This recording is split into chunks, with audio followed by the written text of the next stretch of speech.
அப்பாவின் முதடுகள் உச்சரித்த வார்த்தைகளில் அதிர்ச்சியின் உச்சிக்கு போனாள் பிரதிபா. அரை நாள் லீவ் போட்டு 2 மணிக்கு வீட்டுக்கு வந்துடலாம்ல? வரப்போற அருண் சமீபத்துல நம்ம ஊருக்கு மாத்தலாய் வந்திருக்கிற கிரைம் பிரான்ச் இன்ஸ்பெக்டர். ஜாதகம் பிரமாதமா பொருந்திருக்கு. உன்னோட போட்டோ அருணுக்கும் அவங்க அம்மாவுக்கும் ரொம்ப பிடிச்சிருக்கு. எந்த டிமாண்டும் இல்ல. இன்னைக்கு ஒரு தடவை நேர்ல 2 பேரும் பார்த்துட்டா மேல போக வேண்டியதுதான். நீ வேலையை கூட விட வேண்டியிருக்கும். அப்பா நீளமாக பேசிக்கொண்டே போனார். அப்பா, தயவு பண்ணி நிறுத்த மாட்டீங்களா? என்னோட மனசு விருப்பம் எதுவுமே இதுல இல்லையா? என்ன கொஞ்சம் பேச விட மாட்டீங்களா? பேச விடவில்லைதான். தயாராக சொல்லிவிட்டு அவர் போயே விட்டார். பிரதிபா, சாப்பிட வரியா? பசிக்கலம்மா. கைப்பையை எடுத்துக்கொண்டு அவசரமாக செருப்பை மாட்டிக்கொண்டாள். ஏண்டி சீக்கிரமா ஆபீஸ் போற? பதில் சொல்லாமல் நகர்ந்தாள். வர்ற வழியில 100 கிராம் முந்திரி பருப்பு வாங்கிட்டு வா, கேசரிக்கு போடணும். தெருமுனை திரும்பியதும் மளிகை கடை அப்போதுதான் திறக்க ஆரம்பித்தது. கல்லாவுக்கு பக்கத்தில் இருந்த டெலிபோனை துடைத்துக் கொண்டிருந்தார் நாடார். ஒரு போன் பண்ணிக்கலாமா? 1.5 ரூபா நகர்த்தி வைத்தார். எண்களை சுழற்றி காத்திருந்தால் எதிர்முனை உயிர்த்ததும் மிஸ்டர் ஜானிய லைன்ல கூப்பிடுங்க. என்ன பிரதிபா? இவள் குரலை கேட்டதும் உற்சாகமாக வந்தது ஜானியின் குரல். ஆபீஸ்க்கு லீவ் போட்டுட்டு நேப்பியர் பார்க்குக்கு உடனே வா ஜானி. என்ன விசேஷம்? வாயேன் ஜானி, அங்க பேசிக்கலாமே பிளீஸ். டெலிபோனை வைத்து தாண்டிய ஆட்டோவை கைத்தட்டி அழைத்து ஏறிக்கொண்டாள். இவள் நேப்பியரில் காத்திருந்த 15வது நிமிடம் ராஜ்தூத் கதறியது. இறங்கி ஹெல்மெட்டை கையில் எடுத்தபடி வந்தான் ஜானி. இந்த டிஷர்ட் நல்லா இருக்கா பிரதி? நேத்து ராத்திரி அன்வர் கொண்டு வந்தான். ஏமா கண்ணு கலங்கிருக்கு? ஏதாவது பிரச்சனையா? இன்னைக்கு மத்தியானம் என்ன பொண்ணு பார்க்க வராங்க ஜானி. கிட்டத்தட்ட இது செட்டில் ஆகும் போல இருக்கு. பயமா இருக்கு ஜானி. பாக்கு பொட்டலம் ஒன்றை பிரித்து வாயில் போட்டுக்கொண்ட ஜானி காகிதத்தை தூர எறிந்தான். என்ன பயம்? எதுக்கு பயம்? இப்படி கேட்டா என்ன பார்த்தோம்? இருக்கு பிரதி, சொல்ல வேண்டிய நேரம் வந்தாச்சுன்னு சந்தோஷப்படேன். மத்தியானம் வழக்கம் போல நடந்துக்கோ. 2 பேரும் சம்மதிக்காம கல்யாணம் நடக்காது. நீ பிடிக்கலன்னு சொல்லிடு. அப்பா கோவப்படுவார் ஜானி. அவரை பத்தி உனக்கு தெரியாதுப்பா. கோவம் ஒரு ஆரம்பம்டா. நம்ம விஷயத்தை எடுத்து விட சரியான சந்தர்ப்பம் அதுதான். சொல்லு. உயின்னு ஆரம்பத்துல கூச்சல் வரத்தான் செய்யும். வரலன்னா அப்பாவுக்கு என்ன மரியாதை? உன் பேச்சுல கருத்துல திடமா நில்லு. ஒரு நாளோ ஒரு வாரமோ போராடி ஜெயிக்கத்தான் பார்க்கணும். நாளைக்கு இதே இடத்துல சந்திப்போம். நேரா ஆபீஸ் போயிட்டு மத்தியானம் வீட்டுக்கு போ. தைரியமா இரு. வரட்டுமா? ராஜ்தூத் உதைப்பட்டு தட்டன ஒலி எழுப்பி சீறி சாலையில் கலந்தது. பிரதிபா கலக்கத்தோடு வெளியே வந்தாள். ஆபீஸ் போக தோன்றாமல் வீட்டுக்கு புறப்பட்டாள். என்னம்மா ஆபீஸ் போலியா? இல்லப்பா, ஒரே தலைவலி.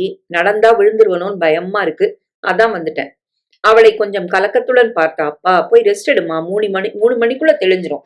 3 மணிக்குத்தானே குழப்பமே ஆரம்பம் என்று சொல்ல நினைத்து பேசாமல் உள்ளே போனாள். கட்டிலில் மல்லாந்து கண்மூடி படுத்தாள். மூடிய கண்களுக்குள் ஷர்ட்டோடு ஜானி வந்து எட்டி பார்த்தான். அன்று சத்தியம் தியேட்டரில் எவனோ ஒரு பொறுக்கி இவள் மேல் வேண்டுமென்றே உரச வரிசையில் நின்றிருந்த ஜானியின் கண்களில் அது பட்டது.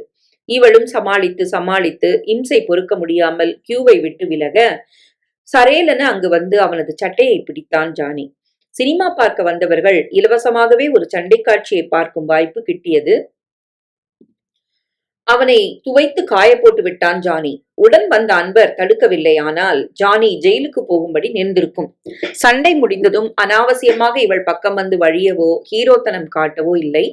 சடுதியில் இவள் மதிப்பில் உயர்ந்து விட்டான். 5 அடிதான் இருப்பான். ஆண்களுக்கு அது குள்ளம்தான்.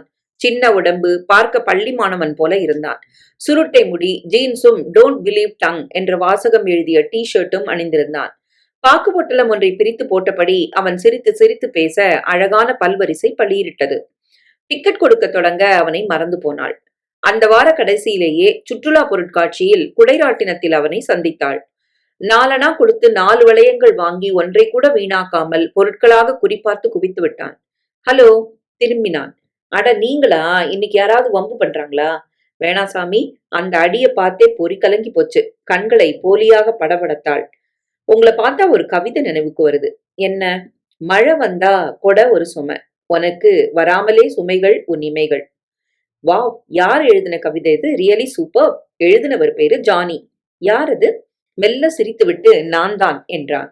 அவள் சுதாரித்துக் கொள்வதற்குள் அவன் போயே விட்டான். கேட் அருகில் அவன் முதுகு தெரிய ஓட்டமும் நடையுமாக அவனை துரத்தினாள். ராஜ்தூத்தில் ஏறி அவன் சீர ஆட்டோ பிடித்து அவனை விடாமல் துரத்தினாள். அந்த ஆண்கள் தங்கும் விடுதியில் அவன் வண்டியை நிறுத்தி உள்ளே போக வெளியே பெயர் பலகை பார்த்தாள். அதன் அடியில் தொலைபேசி எண் இருக்க குறித்து கொண்டு புறப்பட்டாள். சாலையை கடந்து அந்த வீடியோ லைப்ரரியில் அனுமதி பெற்று டெலிபோனை எடுத்து சுழற்றினாள். மிஸ்டர் ஜானி வேணும். 3 நிமிட தாமதத்துக்கு பின்னால், yes Johnny here. May I know who is calling please. உன் இமைகள். ரிசீவரை வைத்துவிட்டால் அதிர்ந்து போனான் ஜானி. போஸ்ட்மேன் தந்த கவரை வாங்கி பார்த்தான். முத்து முத்தாக சற்றே சாய்ந்த சின்ன எழுத்துக்கள். கவரை திருப்பி பின்பக்கம் பார்த்தான். பச்சை மையில் உன் இமைகள் என்று மட்டும் எழுதியிருந்தது. அவசரமாக பிரித்தான். உள்ளே 4 வரிகளில் ஒரு கவிதை. கோலவிழி வாசலில் கோதை காத்திருப்பாள், மாலை நேரம் வருவானா மன்னவன், உன் இமைகள். கோலவிழி வாசல்னா ஒருவேளை மயிலாப்பூர் கோலவிழியம்மன் கோவில் வாசலே யார் வரப்போறா? அந்த பொண்ணா? ஜானிக்கு படபடப்பாக வந்தது. அதே சமயம் அவளது கவிதை நயமும் அதில் தெரிந்த ஒரு வசீகரமும் அவனை ஈர்க்க புறப்பட்டு விட்டான். சாயங்காலம் 5 மணிக்கு வண்டியை ரோட்டோரம் நிறுத்திவிட்டு ஹெல்மெட்டை எடுத்து அதில் தொங்க விட்டான். தலையை சின்ன சீப்பால் வாரிக்கொண்டான். கோவில் பார்வையில் பளிச்செனப்பட்டது. வாசலை நெருங்கி ஷூவை அவிழ்த்து கொண்டு கொடுத்து டோக்கனை பெற்றுக்கொண்டு உள்ளே போனான். பிரகாரத்தை நெருங்கியதும் ஸ்தம்பித்தான். மண்டபத்தில் ஒரு மூலையில் தூணில் சாய்ந்து இவனையே பார்த்தபடி நின்றிருந்தாள் பிரதிபா. காஞ்சிபுரம் பட்டு பச்சை நிறத்தில் சிவப்பு பார்டரில் பளபளக்க கூந்தலை தழைய வாரி மல்லிகையை தளர வைத்திருந்தாள். சின்னதாக குங்குமம் புருவ மத்தியில், அதன் மேலே விபூதி கீற்று. பார்க்க அம்மன் போல் இருந்தால் கும்பிடச் சொல்லும் அழகு. வர வச்சிட்டீங்க கடைசியில. குறும்பாக சிரித்தாள் ஜானியை பார்த்து. தப்பா தோணுதா ஜானி? பேர் சொல்லி கூப்பிட்டா கோவம் வருமா? நீ கூப்பிட்டா வராது. சட்டென அவன் ஒருமைக்கு தாவ சந்தோஷமாக விழிகளை உருட்டினாள். இமைக்குடை இன்னும் கொஞ்சம் பெரிதானது. உட்கார்ந்து பேசலாமா? ஒரு இந்து கோயிலுக்கு நான் வர்றது இதான் முதல் முறை. புது உறவுகள் தொடங்க இது ரொம்ப நல்ல இடம் ஜானி. கவிதையா ஆரம்பமாகட்டும். அதான் ஆயாச்சே. எது சொல்றீங்க? எல்லாத்தையும் தான். எந்த நேரத்துல சொன்னானோ எல்லாமே ஆரம்பமாகிவிட்டது. தினமும் ஒரு கடிதம், ஒரு நாள் விட்டு ஒரு நாள் டெலிபோன், வாரம் ஒரு முறை சந்திப்பு. ஜானி எழுத மாட்டான், பிரதிபா தான் எழுதுவாள். அன்பருக்கு எல்லாமே தெரிந்து விட்டதால் ஜானிக்கு எதையும் மறைக்கும் அவசியமில்லை. கவிதையாக, கதையாக பிரதிபா எழுதிய கடிதங்கள் இதுவரை 547. அதாவது பழகத் தொடங்கி 18 மாதங்கள். 800 பிஜிபி அதிசய உலகத்தில் பிரதிபாவோடு ஜானி எடுத்துக்கொண்ட கலர் போட்டோ உட்பட சேமித்து வைக்க ஒரு பெரிய பெட்டி போதவில்லை ஜானிக்கு. காலம் கனியும் போது கல்யாணம் பற்றி பேசலாம் என்று காத்திருந்தான் ஜானி. இதோ கனிய போகிறது. பிரதி, தூங்குறியாடி? அம்மா வந்து உலுக்கி எழுப்ப நினைவுகளிலிருந்து கலைந்தாள். மணி 2 போது. முகத்தை கழுவிட்டு நல்ல புடவையா கட்டிக்கோ. அவங்க 3 மணிக்கு கரெக்டா வந்துருவாங்க. சலிப்புடன் உள்ளே போனாள் பிரதிபா. அப்பா வெகு மும்மரமாக இருந்தார். ஹாலை ஒழுங்குபடுத்தி நேர்த்தியாக புத்தகங்களை அடுக்கி வைத்து அடிக்கடி அம்மாவுக்கு ஆணை பிறப்பித்து பிரதிபா அலங்காரம் முடித்ததும் வாசலில் டாக்ஸி வந்து நின்றது. அப்பாவின் குரலும் கலவையான பேச்சு சத்தமும் கேட்டது. பிரதிபா ஆவலை கட்டுப்படுத்த முடியாமல் ஜன்னல் பக்கம் நகர்ந்து பார்வையை மட்டும் ஹாலுக்கு எறிந்தாள். பாயில் தலை நரைத்த பெண்மணியும் சோஃபாவில் அந்த மனிதரும் அவனை கூர்ந்து கவனித்தாள். நெடுநெடுவென்ற உயரத்தில் நல்ல உடல் வாகோடு காம்ப்ளான் நிறத்தில் இருந்தான். ஒட்ட வெட்டிய போலீஸ் கிராப், மேலுதட்டுக்கு மேல் நல்ல புஷ்டியான புரோட்டீன் மீசை வளர்த்திருந்தான். தொந்தி இல்லாத உடம்பு முறையான தேக பயிற்சியை சொன்னது. கண்களில் சாராய சிவப்பு மைனஸ். இமைகளின் மடிப்பில் தேடலும் யோசனையும் தெரிந்தது. சிரித்த போது கொஞ்சம் பெண்மை இருந்தது. பிரதிபா கூட்டு வா. அப்பா சொன்னதை தொடர்ந்து அறைக்குள் அம்மா ஜனித்தாள். ட்ரே, காஃபி டம்ளர்கள் இத்தியாதிகளோடு ஊர்வலம் புறப்பட்டாள் பிரதிபா. நீ பிடிக்கலன்னு சொல்லிரு, பேசும்போது திடமாயிரு. ஜானி ஒவ்வொரு ஸ்டெப்புக்கும் உடன் வந்தான். உட்காருமா என்றாள் நரைமாமி. பிள்ளைய பாத்துக்கம்மா. உனக்கு பிடிச்சிருந்தாதான் கல்யாணம். அப்படின்னா உங்களுக்கு சம்மதம் தானா? உனக்கும் பிடிச்சிருந்தா. சாதகமான வாக்கியம். நிமிர்ந்து அருணை பார்த்தாள். துருவும் 2 விழிகள், கடல் போன்ற விழிகள். ஆகவே கனம் கோற்றாரவர்களே என்னை வேண்டுமென்றே புறக்கணிக்கும் இந்த பிரதிபாவுக்கு ஈபிகோ செஷன் படி உயர்ந்தபட்ச தண்டனை ஆன மரண தலையை சிலுப்பிக் கொண்டாள். பிடிச்சிருக்காமா? என்னம்மா நீ? நடுகால்ல வச்சு அந்நியர்கள் முன்னால எந்த பொண்ணால பதில் சொல்ல முடியும்? உள்ள கூட்டு போய் கேளு. கரகரப்பான சங்கீதமான அருணின் குரல் செவிகளுக்குள் ரீங்காரம் செய்ய தொடங்கியது. உள்ளே வந்தார்கள். அப்பாவும் வந்தார். சொல்லு பிரதிபா. எனக்கு கொஞ்சம் அவகாசம் வேணும்பா. எதுக்கு அவகாசம்? அப்பாவின் குரல் சீறிக்கொண்டு வர. தப்புங்க, மிரட்டக்கூடாது. படிச்சு உத்தியோகம் பாக்குற பொண்ணு. யோசிக்க எத்தனை நாள் வேணுமா? இதமாக வந்தது அந்த அம்மாவின் குரல். 2 நாள் மெதுவான குரலில் சொன்னாள் பிரதிபா. அப்ப நாங்க புறப்படுறோம். எங்களுக்கு பிரதிபாவை ரொம்ப பிடிச்சிருக்கு. அவ முடிவை தெரிஞ்சுக்கிட்டு லெட்டர் போடுங்க. வர்றேம்மா பிரதிபா. அவர்கள் போய்விட்டார்கள். எதுக்கு டைம் கேட்ட? அம்மா. நான் சொல்றேன்டி அந்த அசிங்கத்தை. சொன்ன அப்பாவை ஆச்சரியமாக பார்த்தாள். என்னங்க சொல்றீங்க? உன் பொண்ணு ஜானின்னு ஒரு கிறிஸ்துவ பையனை சுத்திக்கிட்டு அலையறா. அதான் இந்த விரல் அவளுக்கு பிடிக்கல. அப்பா, அதிர்ந்தாள் பிரதிபா. என்னடி இது? அம்மா அலறினாள். அப்பா சட்டென குரலை தழைத்துக் கொண்டார். எல்லாம் எனக்கு தெரியும். எத்தனை நாளாடி இந்த கூத்து? எனக்கு தெரிஞ்சு 6 மாசமா. அப்பா பதில் சொன்னார். ஏங்க அவளை கண்டிக்கல? கண்டிச்சா கட்டுப்படும் நினைக்கிறியா ராஜு நீ? அதான் கல்யாணம் செஞ்சு வைக்க அவசரப்பட்டேன். இப்ப என்னங்க சொல்றது இந்த போலீஸ் வரனுக்கு? அம்மாவை பொருட்படுத்தாமல் பிரதிபாவின் பக்கம் திரும்பிய அப்பா, என் கூட பால்கனிக்கு வாம்மா, தனியா கொஞ்சம் பேசணும். பிரதிபா பதில் பேசாமல் அவரை தொடர்ந்து நடக்கத் தொடங்கினாள். மேலே போனதும் உட்கார்ந்த அப்பா, உட்காருமா, உட்கார்ந்தாள். காற்றில் அசையும் போகன் வில்லாக்களை பார்த்தபடி மௌனமாக இருந்த அப்பா, என்னோட ஒரே ஒரு கேள்விக்கு சரியான பதில சொல்லுமா நீ? பார்வையை உயர்த்தி பார்த்தாள்.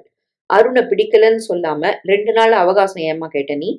அப்பா, அது வந்து, நீ ஜானிய விரும்புற பட்சத்துல இவனை உடனே நிராகரிக்க வேண்டியதானே, ஏம்மா செய்யல?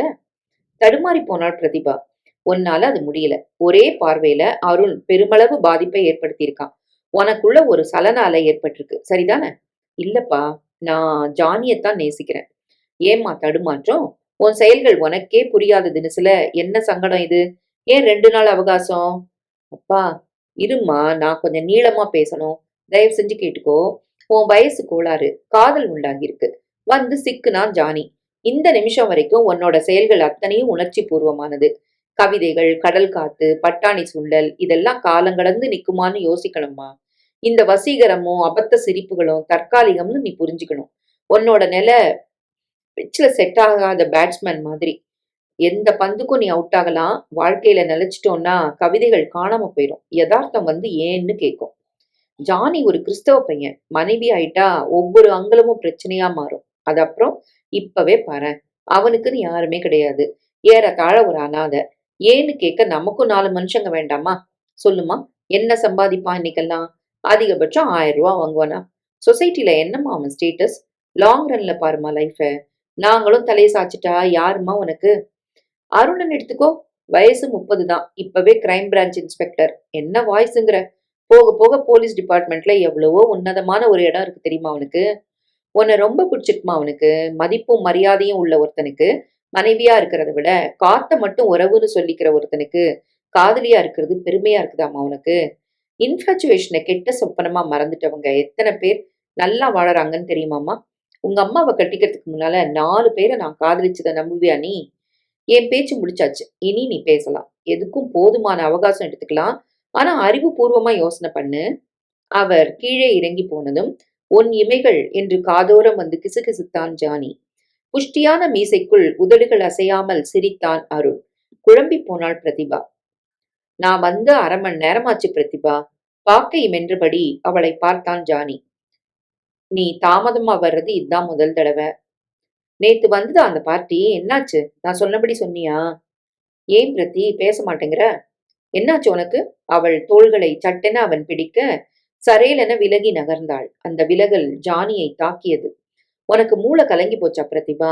இல்ல ஜானி, இப்ப தெளிய தொடங்கியிருக்கு. நெஜம் எதுன்னு புரிய ஆரம்பிச்சிருக்கு. புரியும்படியா சொல்லு பிரதி. I'm sorry Johnny. அந்த அருணை நான் கல்யாணம் செஞ்சுக்க அப்பா கிட்ட இன்னைக்கு காலையில சம்மதம் சொல்லியாச்சு. உனக்கு கவிதை மட்டும் இல்ல, ஜோக் கூட சில சமயம் ஜோரா வருது. காதல் ஜோக்கா தான் இருக்கு. சினிமால கூட ஜோக்கர் கதாநாயகனா வர முடியாது ஜானி. என்ன சொல்ல வர நீ? புருவம் சுருக்கினான். அதான் சொல்லிட்டனே, விளையாடாத பிரதிபா. இல்ல ஜானி, வாழ்க்கை விளையாட்டா போகக்கூடாதுன்னு தான் சொல்றேன்.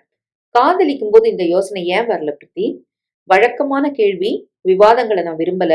சீட்டுக்கட்டு வீட்டுல குடுத்தனம் பண்ண முடியாது ஜானி. நண்பர்களா பிரிவோமா? இன்னும் உன் வார்த்தைகளை நம்பல பிரதி நானு. காதல நானும் நம்பல ஜானி. இன்விடேஷன் அனுப்புறேன். முதல் நாளே வந்துரு ஜானி. இந்த வலி என்னன்னு யோசிக்கலையா நீ? எந்த வலியும் சாஸ்வதம் இல்லப்பா. எல்லாமே அனுபவங்கள் தான். நான் வரட்டுமா?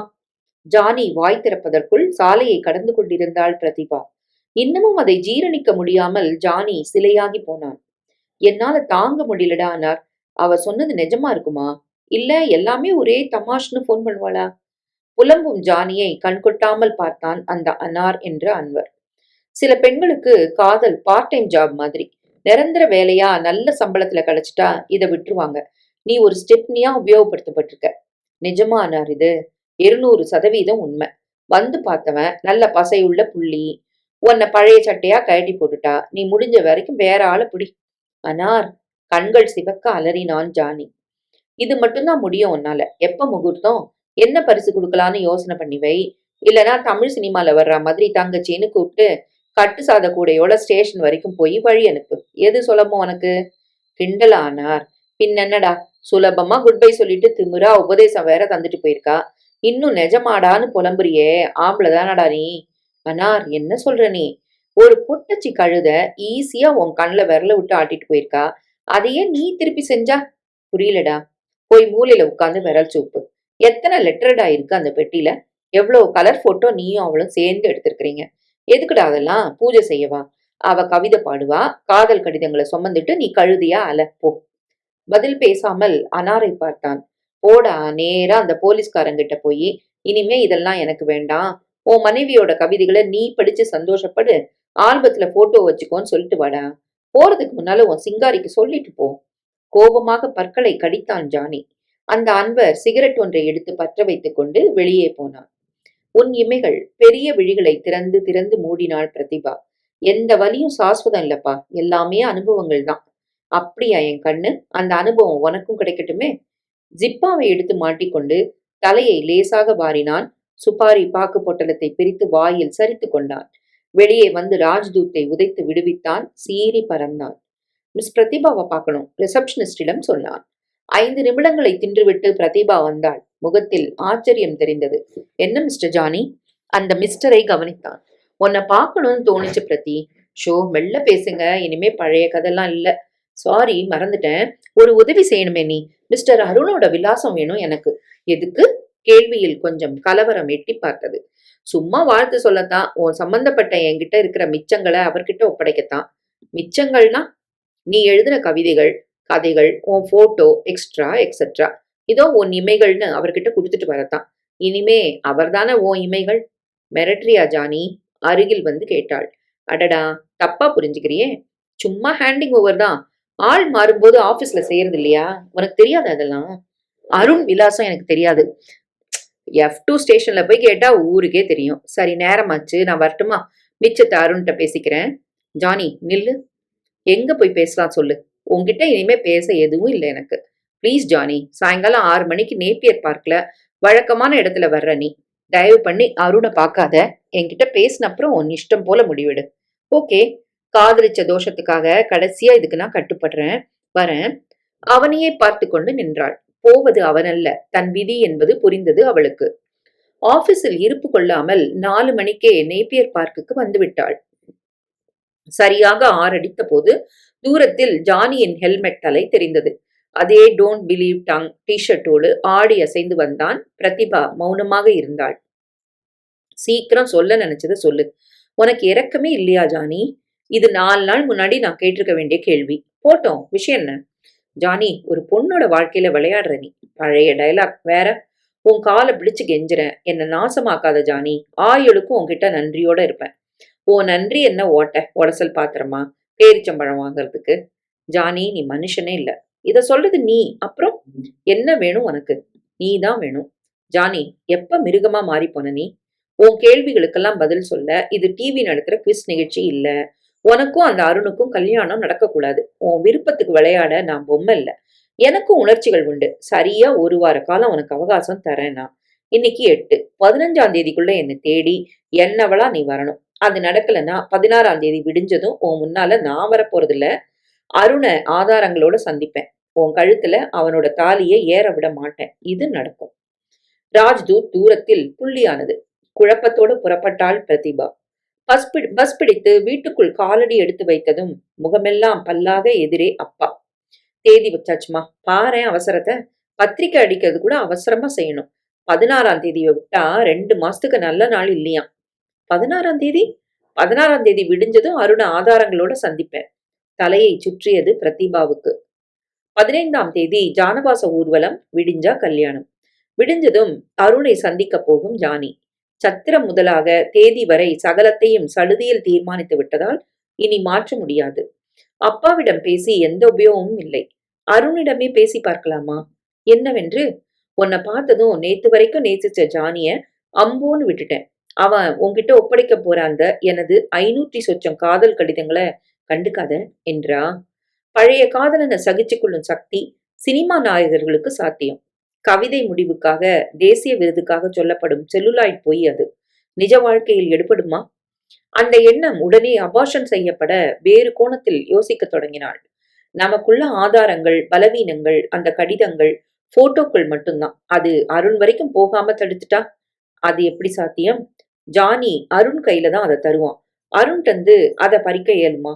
ஜானிய பணத்தால விலைக்கு வாங்க முடியுமா? அது முடியும் என்று தோணல. ஜானி பிடிவாதக்காரன். நினைத்ததை உடனே செய்பவன். எதுவும் பிடிபடாமல் சோர்ந்து போய் சரிந்தாள் பிரதிபா. விதியோட வேகத்தை பாத்தியா அனார்? எதை சொல்ற நீ? நான் அந்த பிட்சுக்கு குறிச்சு கொடுத்த அதே தேதியில அவளுக்கு கல்யாணம். மணமேடை அலங்கோலமா ஆக போகுது. தாலி கட்டுறதுக்கு முன்னால கடிதங்களும் போட்டோவும் அருண் கையில இருக்கும். முடிவு பண்ணிட்டியா ஜானி? தீர்மானிச்சிட்டேன். இவ்ளோ தீவிரம் அவசியம் தானடா? நீ தானடா உசுப்பி விட்ட. இப்ப இப்படி கேட்டா? சரி, உன் இஷ்டம். இதனால ஏகப்பட்ட கஷ்டத்தை நீ சந்திக்க போற. எதிர்ப்புகள் மலை போல குவியும். குவியட்டும். வலி சாஸ்வதம் இல்லைன்னாலே மணமேடைக்கு வந்து தாலி ஏறாம அவமானப்படும் போது இந்த வலி சாஸ்வதமா இல்லையான்னு பார்க்கணும்னா எல்லாம் ஒரு அனுபவம் தானே. இதை நான் சொல்லல, என் இமைகள் சொல்லி தந்த வேதண்டா அன்வர். கதவு அதிர்ந்தது. எஸ் பிளீஸ் குரல் கொடுத்தான் அனார். உள்ளே நுழைந்தாள் பிரதிபா. வா பிரதி, உன்னை நான் எதிர்பார்த்தேன். இந்தாங்க இன்விடேஷன். 16ஆம் தேதி கல்யாணம். கண்டிப்பா நீங்க வந்துடணும். கொஞ்சம் அதிர்ந்தான் ஜானி. இவளுக்கு பைத்தியமா? ஒரு ரிக்வெஸ்ட். அந்த முதல் கவிதையை நான் பார்க்கலாமா? கடைசி ஆசை. அவளை துளைக்கும் பார்வையால் பார்த்துவிட்டு ஜானி பெட்டி பக்கம் போக, அதற்கு மேல் அங்கிருந்தால் அநாகரீகம் என்று தோன்ற அன்பர் வெளியேறினான் மெல்ல. பூட்டை திறந்து வெளியே எடுத்தவன் அந்த ட்ரங்க் பெட்டியை திறந்ததும் 1000 வோல்ட் மின்சாரத்தை உச்சந்தலையில் செங்குத்தாக பெற்றான். பெட்டி காலியாக இருந்தது. 500 சொச்சம் கடிதங்கள், புகைப்படங்கள், அதன் நெகட்டிவ் சகலமும் காணாமல் போயிருந்தது. பூட்டிய பெட்டிக்குள்ள எப்படி திருட்டு? அதிர்ச்சியோடு அவளை பார்த்தான். கொடுங்க மிஸ்டர் ஜானி. தைரியமா பத்திரிகை கொடுத்து திருமணத்துக்கு வர சொல்றா. நேத்து வரைக்கும் பயந்தவகிட்ட இன்னைக்கு ஒரு திமிர் தெரியுது. உன்னால முடிஞ்சது செய்யன்ற திமிரு. இங்கன்னா கடிதங்களை காணும். இவளுக்கு இதுல தொடர்பு இருக்கா? என்ன லாஜிக் இது? பூட்டின பெட்டிக்குள்ள எங்கேயோ இருக்கிற பிரதிபாவின் கடிதங்கள் களவு போகுமா? நான் வரட்டுமா ஜானி? கண்டிப்பா வந்துருங்க. போய்விட்டாள். 15 நிமிடங்களில் அனார் உள்ளே வந்தான். புலம்பத் தொடங்கினான் ஜானி. எப்படி அனார் நம்மளையும் மீறி பூட்டின பெட்டிக்குள்ள கடிதங்கள் காணாம போகும்? என்னடா இது? கால் முளைச்சா வெளியே போகும். நல்லா யோசனை பண்ணி பாருடா. இங்கதான் வச்சியா நீ? நான் பிரதிபாவை சந்தேகப்படுறேன் அனார். மடையா, ஒளராத. ரூமை பூட்டிட்டு 2 பேரும் காலையில ஒன்னா கிளம்புறோம். நீ வந்து 1/2 மணி நேரத்துல நான் வரேன். எப்படிடா கடிதம் தொலையும்? அதுவும் பூட்டின பெட்டிக்குள்ள? புரியலடா அனார். ஆனா அவளுக்கு இது தெரிஞ்சிருக்கு. எனக்கு அதை உணர்த்தத்தான் கவிதைய கேட்டா. இனிமே என்ன செய்வேன்னு சவால் விட்டு போயிருக்கிறா. நானும் விட போறதில்ல இத. அவ கழுத்துல தாலியை ஏற விட மாட்டேனா. அம்பு போல சீறி பாய்ந்தான் வெளியே. எதிர்வரிசையில் இருந்த வீடியோ லைப்ரரிக்கு போய் டெலிபோன் எடுத்து சுழற்றினான். எடுக்கப்பட்டதும், உங்க பக்கத்து வீட்டு பிரதிபாவை லைன்ல வர சொல்ல முடியுமா? நானா? உன் இமைகள்னு சொல்லுங்க, புரியும். வந்தாள். ஹலோ, உன் இமைகள். சொல்லுங்க. இன்னும் 1/2 மணி நேரத்துல நம்ம வழக்கமான இடத்துக்கு வர்ற நீ. எதுக்கு? கேள்விகள் உதவ போறதில்ல. கடிதங்கள் காணாம போயிருக்கலாம். அதை விட முக்கியமான ஆதாரம் என்கிட்ட இருக்கு. பார்க்குக்கு வரியா? நான் அருண் வீட்டுக்கு போட்டுமா? வேணாம், நானே வரேன். நினைத்தபடி உடனே போக முடியவில்லை அவளால். அதற்குள் புடவைகள் வந்தன. அருணின் உறவுக்காரர்கள் யாரோ வர இன்னும் தாமதமானது. தவித்தாள் பிரதிபா. 1 மணி நேர தாமதத்துக்கு பின் அவசரமாக ஆட்டோ எடுத்துக்கொண்டு புறப்பட்டாள். பூங்காவிற்கு வந்தபோது ராஜ்தூத் இல்லை, ஜானியும் இல்லை. வெகு நேரம் காத்திருந்து சலித்து போய் கவலையும் பயமும் அப்பிக்கொள்ள வீட்டுக்கு புறப்பட்டாள். மறுநாள் காலை 7 மணி. விளையாட பார்க்குக்கு வந்த சிறுவன் பிணத்தை பார்த்து அலறினான். அது ஜானியின் உடல். டெலிபோன் கதறியது. மஞ்சள் தடவிய பத்திரிகைகளோடு அழைக்க வந்திருந்த பிரதீபா அப்பா அம்மாவோடு அருணின் தாயார் பேசிக்கொண்டிருக்க அவசரமாக வந்து டெலிபோனை எடுத்தான் அருண். அப்படியா? எங்க? ஓகே ஓகே, உடனே வரேன். பதட்டத்துடன் புறப்பட்டான். எங்கடா தம்பி? நேப்பியர் பூங்கால ஒரு கொலை நடந்திருக்குமா? என்ன அட்டன் பண்ண சொல்லி டிஎஸ்பி ராம் கிட்ட இருந்து கால். என்னப்பா இது? நாளைக்கு ஜானவாசமாச்சே. இருக்கட்டும்மா, போலீஸ்காரனுக்கு முதல் கடமை இதுதான். எல்லாத்தையும் பார்த்து பாடியை மார்ச்சோரிக்கு அனுப்புற வேலை சாயங்காலத்துக்குள்ள முடிஞ்சிடும். நாளைக்கு காலையில ஒரு இன்வெஸ்டிகேஷனை முடிச்சு எஃப்ஐஆரை போட்டுட்டா சாயங்காலம் ஜானவாசத்துக்கு வந்துடலாம். வரட்டுமா மாமா? அவசரமாக புறப்பட்டு புல்லட்டில் தாவினான். இவன் போன போது சின்னதாக ஒரு கூட்டம் சேரத் தொடங்கியது. கான்ஸ்டபிள் லத்தியை சுழற்றிக் கொண்டிருக்க அருண் உள்பக்கமாக ஊடுருவினான். பார்வையை உள்ளே எறிய மல்லாந்த நிலையில் கைகள் இரண்டையும் அகட்டி விழிகள் மேல் நோக்கி செருகி இருக்க சுவாசிக்க மறந்திருந்தான் ஜானி. அதே டோன்ட் பிலீவ் டங் டி-ஷர்ட், அழுக்கு நிற ஓவராய் டெனிம் ஜீன்ஸ், மார்பில் 4-5 இடங்களில் ஆழமான கத்தி குத்து, ரத்தம் உறைந்து போய் டி-ஷர்ட்டை கருஞ்சிவப்பு நிறமாக்கி இருந்தது. கொலை ஆயுதம் சற்று நீளமான கத்தியாக இருக்க வேண்டும். பெருகிய ரத்தம் காயத்தின் ஆழத்தை சொன்னது. சுற்றிலும் ஒரு முறை தன் துருவும் விழிகளால் பார்த்தான் அருண். 4-5 அடி தள்ளி மல்லிகை பூக்களின் ஒன்றிரண்டு சிதறி இருந்தது. ஒரே ஒரு கருப்பு நிற ஹேர்பின், ஜிகினா சைஸில், நெற்றியில் வைக்கும் அச்சு பொட்டு. வெகு நேரம் தேடியும் வேறு எதுவும் கிடைக்கவில்லை. போலீஸ் குடும்பம் மற்ற சடங்குகளை துரிதமாக நிறைவேற்ற சடுதியில் மார்ச்சுவரி வேனில் ஏற்றப்பட்டான் ஜானி. அவன் ஜீன்ஸ் பாக்கெட்டில் கிடைத்த பர்ஸை மட்டும் சேகரித்துக் கொண்டு புறப்பட்டான் அருண். ஸ்டேஷனுக்கு வந்து பர்ஸை பிரித்த போது இடது ஓரத்தில் இருந்த கலர் போட்டோ சற்று வித்தியாசமாக இருந்தது. நல்ல க்ளோஸ்அப்பில் முதுகை காட்டிக்கொண்டு ஜானியை ஒரு பெண் பார்த்து கொண்டிருக்க விழிகளை அகட்டி அவளையே பார்க்கும் ஜானி. பெண் யார் என்று தெரியவில்லை. பர்ஸின் மறுபுறம் 4-5 விசிட்டிங் கார்டுகள், டைப் செய்யப்பட்ட ஜானியின் சுய விலாசம் தாங்கிய ஸ்லிப், ஒரு சினிமா டிக்கெட்டின் பாதி, 4-5 சுபாரி பாக்கு பொட்டலங்கள், நோட்டும் சில்லறையுமாக 64 ரூபாய். முதலில் ஜானியின் விலாசம். புல்லட் புறப்பட்டது. கிரைம் இன்ஸ்பெக்டரை பார்த்ததும் குழப்பமாக விழித்தான் அனார். மிஸ்டர் ஜானி தங்கியிருக்கிறது இங்கதானே? எஸ் இன்ஸ்பெக்டர், வெளியே போயிருக்கான் ஜானி. எப்ப வெளியே போனாரு? நேத்திக்கு சாயங்காலம் 5 மணிக்கு புறப்பட்டான். காஞ்சிபுரத்துல ஏதோ வேலைன்னு சொன்னான். இன்னைக்கு சாயங்காலம் தான் வருவான். Sorry mister Anwar, he is dead. அலறி விட்டான் அந்த அனார். அருண் எல்லாவற்றையும் சொன்னான். நீங்க ஜானிக்கு நெருக்கமான நண்பரா? ஓரளவுக்கு. நீங்க ஒத்துழைச்சா இந்த கேஸ் சுலபமாகும் மிஸ்டர் அன்வர். நான் என்ன செய்யணும் இன்ஸ்பெக்டர்? ஜானியோட பாக்கெட்ல இருந்த பர்ஸ் இது. முதுக காட்டிட்டு நிக்கிற இந்த பொண்ணு பேர் யாருன்னு தெரியுமா? ஜானியோட சிரிப்பும் பரவசமான முகமும் இது அவரோட காதலியா இருக்கலாம்னு தோணுது. அவருக்கு காதலி உண்டா மிஸ்டர் அன்வர்? உண்டுன்னு தெரியும், யாருன்னு எனக்கு தெரியாது. அவனோட பர்சனல் மேட்டர்ல நான் தலையிடுறது இல்ல. கொலை நடந்த இடத்துல இந்த ஹேர் பின்னும் ஜிகினா அச்சு போட்டும் மல்லிகை பூக்களும் இருந்தது. இந்த மரணத்துக்கு பின்னால கட்டாயம் ஒரு பொண்ணு இருக்கணும். தயவு பண்ணி எதையும் மறைக்காதீங்க அன்பர். இந்த ரூமை நான் செக் பண்ணணும். By all means. சோதித்த போது சொல்லும்படி எதுவும் கிடைக்கவில்லை. புறப்பட்டான் அருண். வெளியே வந்தபோது அந்த ராஜ்தூத் நின்றிருந்தது. இது மிஸ்டர் ஜானியோடதான். என்னோடது. ஆனா அவன் தான் அதிகம் உபயோகிப்பான். காஞ்சிபுரம் போக இதை எடுக்கலையாம? இல்ல இன்ஸ்பெக்டர். ஸ்டேஷன் போய் சேர்ந்ததும் போஸ்ட்மார்ட்டம் ரிப்போர்ட் வந்திருந்தது. மரணம் நிகழ்ந்த நேரம் இரவு 9 மணி வாக்கில் என்றது ரிப்போர்ட். ஏற்கனவே காம்போஸ் கொடுக்கப்பட்டு மயங்கிய பின் கத்தியால் குத்தப்பட்டிருக்கலாம் என்ற அனுமானம் கிடைத்தது. இரவு 9 மணிக்கு கத்தி குத்து என்றால் அந்த நேப்பியர் பூங்கா ஓரளவு காலியாகவே இருக்கும். இந்த இடம் சுலபமாக கொலை செய்ய உதவும் ஒதுக்குப்புறமான மூலைதான். நேரம் பார்த்ததும் பகல் 2 மணியை தொட்டு கொண்டிருந்தது. டெலிபோன் அலற எடுத்தான். அம்மா. அருண், நீ செய்யறது நல்லாவே இல்ல. இன்னும் 1 மணி நேரத்துல சத்திரத்துக்கு போகணும். இன்னைக்கு சாயங்காலம் மாப்பிள்ள அழைப்பு. இதோ வந்துட்டம்மா. டிஎஸ்பிக்கு டயல் செய்து காத்திருந்தான். Yes Ram here. Okay okay. FIR போட்டாச்சுல்ல? 2 நாள் காத்திருந்தா தப்பு எதுவும் இல்ல. நீங்க புறப்படுங்க. இல்லைன்னா வேற யார்கிட்டயாவது ஹேண்ட் ஓவர் பண்றீங்களா? வெட்டிங் முடிஞ்சு உடனே வர முடியுமா? வர்றேன் சார். எடுத்துக்கிட்ட கேஸை நானே டீல் பண்றேன். அப்ப நான் புறப்படட்டுமா சார்? ப்ளீஸ் அருண். வீட்டுக்கு வந்த போதும் உறவுக்காரர்களோடு புறப்பட்ட போதும் மனது முழுக்க கேஸிலேயே இருந்தது. சத்திரத்தில் இறங்கியதும் மாலையிட்டு உள்ளே அழைத்தார்கள். நாதஸ்வர ஓசையும் மலரின் மனமும் பிரதீபாவை நினைவுக்கு கொண்டு வர அப்போதுதான் மாப்பிள்ளை என்ற உணர்வே தலை தூக்கியது அருணுக்கு. மாப்பிள்ளை அழைப்புக்கு அருண் தயாராகிவிட பரிவாரங்கள் கிளம்பி கோவில் நோக்கி போகும் அதே நேரம் சத்திரத்தின் மறைவில் காத்திருந்த அன்பர் மெல்ல வெளிப்பட்டு மண்டபத்தின் உள்பக்கமாக பெண் வீட்டார் தங்கியிருக்கும் அறை பக்கம் நடந்தான் வேகமாக. உள்பக்க காரிடாரில் ஒவ்வொரு அறையாக பார்வையை வீசிக்கொண்டே வேகமாக நடக்கத் தொடங்கினான் அன்பர். 4வது அறையில் ட்ரெஸ்ஸிங் டேபிள் முன் பிரதிபாவும் ஒரே ஒரு பெண்ணும் இருக்க வெளியிலிருந்து எக்ஸ்கியூஸ் மீ என்றான். திரும்பிய பிரதிபா அதிர்ந்தாள். பக்கத்தில் இருந்த பெண்ணை அரைக்கண்ணால் பார்த்தவள், நீயும் மாப்பிள்ள அழைப்பு போயிட்டு வா கீதா. அம்மா தான் உங்களுக்கு துணையா இருக்க சொன்னாங்க. என் ஆபீஸ் ஆட்கள் எல்லாம் வருவாங்க. நீ போயிட்டு வா. அம்மாட்ட நான் சொல்லிக்கிறேன். அந்த பெண் அகன்றதும் வாங்க அன்பரை அழைத்து கொண்டு அவசரமாக பின்பக்கமாக நடந்தாள். சத்திரத்தின் பின்பக்கம் சமையல் கட்டை ஒட்டி இருந்த அந்த சின்ன ஸ்டோர் ரூமுக்குள் நுழைந்து கதவை சாத்தி கொண்டார்கள். அரைகுறை அலங்காரத்தில் இருந்த பிரதிபா அன்வரை கலக்கத்துடன் பார்த்தாள். எதுக்காக இங்க வந்தீங்க? செலவுக்கு பணம் இல்ல, 2000 ரூபாய் கொடு. கோணலாக சிரித்தான். எதுக்கு தரணும்? நீ கேட்ட 8000 ரூபாயை தந்ததோட நம்ம ஒப்பந்தம் முடிஞ்சாச்சு. எதுக்காக மறுபடியும் பணம் தர முடியாது? ஜானவாசம் முடிஞ்சு வர்ற அருணை நான் பார்க்கணுமா? பாரேன், வாய் வார்த்தையா 1000 சொன்னாலும் அவர் ஒரு போலீஸ்காரர், நம்ப மாட்டாரு.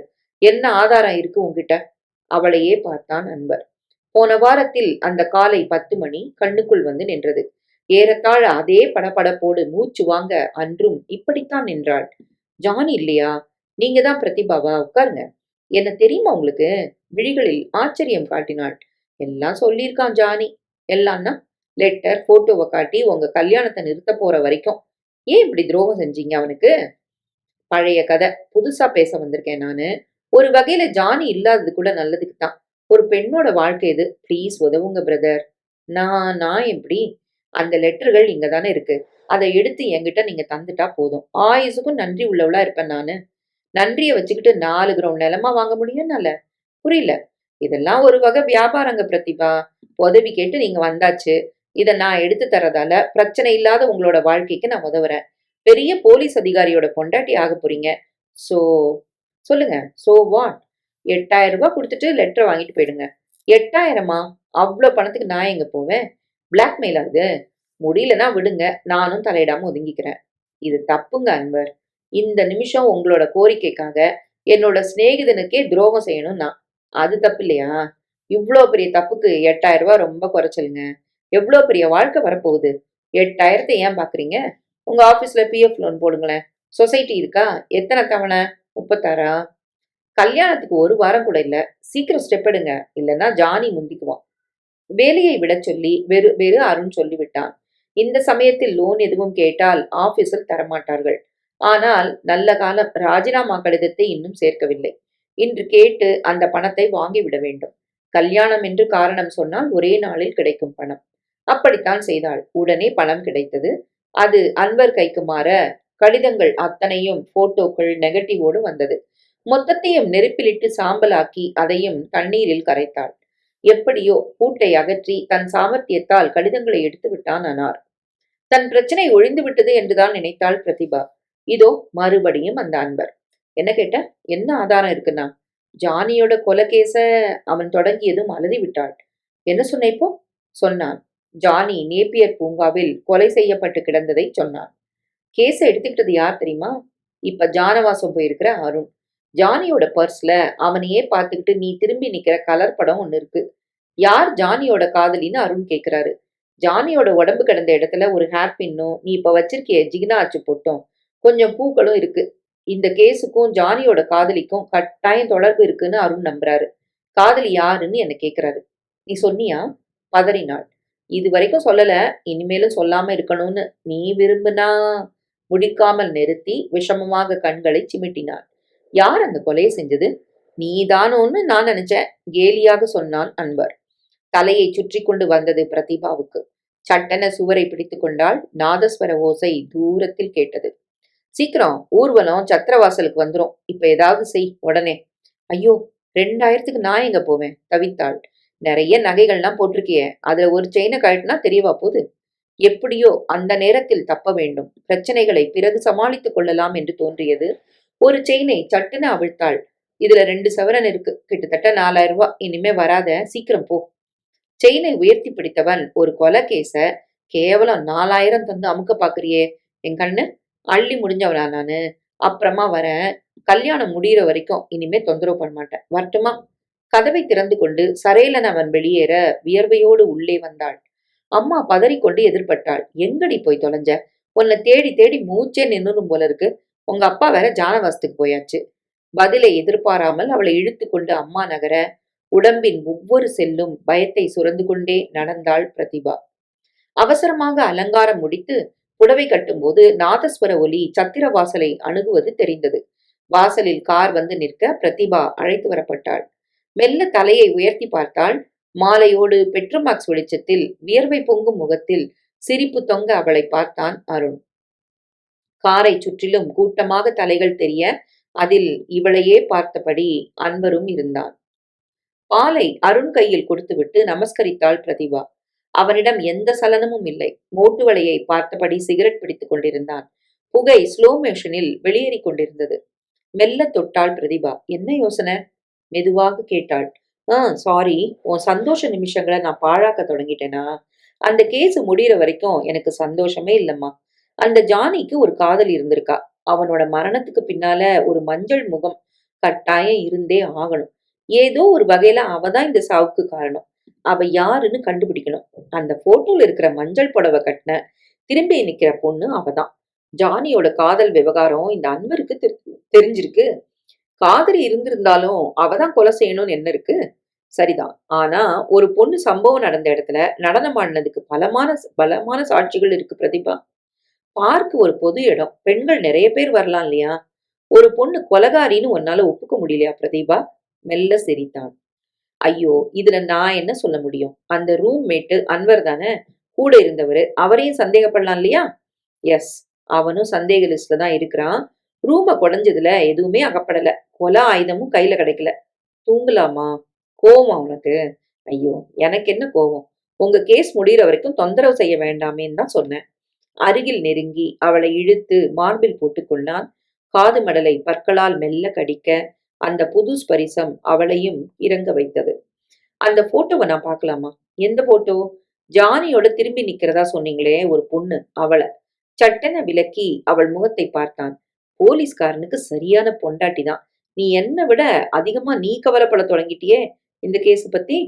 நான் கவலைப்பட்டு தான் ஆகணும். என் கணவனே, நீ எடுத்து வைக்கிற ஒவ்வொரு அடியும் எனக்கு மரண அடிங்கிறது உனக்கு தெரியாது.